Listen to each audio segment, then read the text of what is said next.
আসলে এটা একটি বন্ধন, এটা একটি আপনার আমাদের যে প্রাণের যে এলাকা, এটা আসলে একটা এমন যে এখানে অনেক পুরনো নতুনরা হবে এবং প্রথম দিকে যারা পড়াশোনা করছে তারা হয়তো বেঁচেও নাই এখন, তাদের স্মৃতিচারণ হবে এবং আমাদের যারা বয়োজ্যেষ্ঠ আছে তাদের কথা শুনবো। তারপরে আমরা স্কুল উন্নয়নে কিছু বলবো এবং স্কুল উন্নয়নে কি ভূমিকা রাখতে হবে এবং কার কি করণীয় এই সম্বন্ধে আজকে শুনবো, বলবো আমরা সবাই।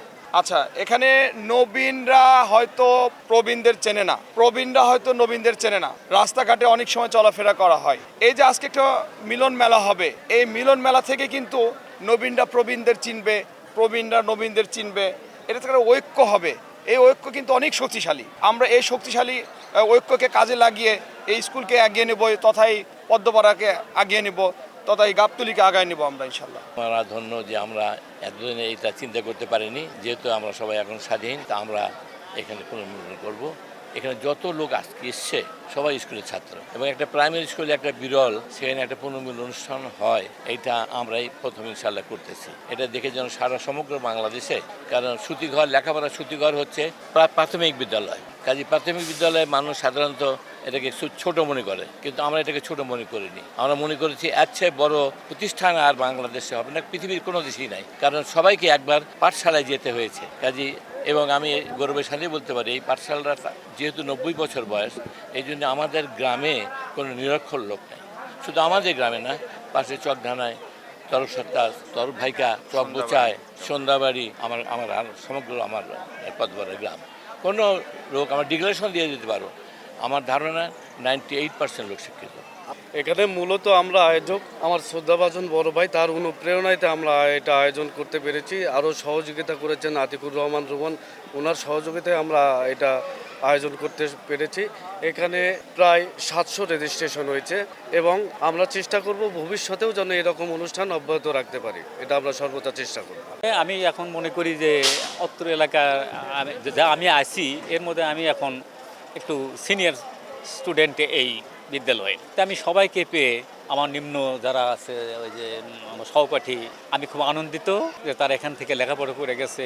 এই বিদ্যালয় তারা আজকে অনেক পরিবর্তন। যখন আমরা ছিলাম তখন তো একটা বেড়ার ঘর, এগুলো খুঁটির ঘর, বেড়ার ঘর ছিলাম, আমরা লেখাপড়া করছি। তা আপনারা এখানে উপস্থিতি দেখে সবার সাথে একটা সুসম্পর্ক ইত্যাদি কথাবার্তায় মিলন মেলায় আমি খুবই আনন্দিত এবং এগুলোর সুযোগ জীবনে আসে না।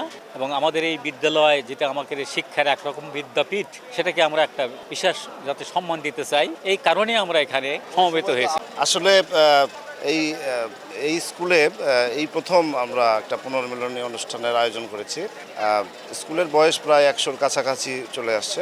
তো এই ঈদে আসলে আমার আসার কথা ছিল না, কিন্তু যেভাবেই হোক আসতে পেরে এবং এই অনুষ্ঠানে অংশগ্রহণ করে আমার অনেক ভালো লাগছে। হয়তো মিস করতাম না আসলে। এখানে যারা স্কুলের স্টুডেন্ট এখন আছে বা মাঝামাঝি সময়েও ছিল, অনেকে আমাদের চিনে না এবং যারা অনেক বয়স হয়ে গিয়েছে তারাও চিনে না। তো আজকে একটা সবার মধ্যে একটা চেনা জানা হবে এবং সবাই আমরা আমাদেরকে চিনবো, জানবো। খুব ভালো একটা প্রোগ্রাম হচ্ছে। এই অনুষ্ঠানে যারা আয়োজন করেছে এত কষ্ট করে, তাদেরকে সকলকে ধন্যবাদ জানাচ্ছি। আসলে অনেকদিন পরে স্কুলে এসে মনে হচ্ছে যে আমি সেই প্রথম যেদিন স্কুলে আসছি ওই রকম আমার ফিল আসতেছে। হ্যাঁ, আসছে কিছু বন্ধুবান্ধব আসছে, বাট ম্যাক্সিমামই অনেকেই আসে নাই। বাট সবাই যদি আসতে বেশি ভালো লাগতো, ভালো লাগতেছে এখন। আমি 1994 সালে এখান থেকে 5ম শ্রেণীতে উত্তীর্ণ হই। আমি বর্তমানে শহীদ জিয়া মডেল কলেজে অ্যাসিস্ট্যান্ট প্রফেসর আছি। এখানে আমার অনেক ভালো লাগছে। অনেক দিন পর অনেক ছাত্রছাত্রীদেরকে দেখছি, যারা অনেক ছাত্র আজ আছে, তাদেরকে আমি চিন্তামই না। এই প্রতিষ্ঠানের ছাত্র, তারা ভালো ভালো অবস্থান করছেন। বেশ কিছু সরকারি চাকরিজীবী আছে, ইঞ্জিনিয়ার আছে, খুব ভালো লাগছে।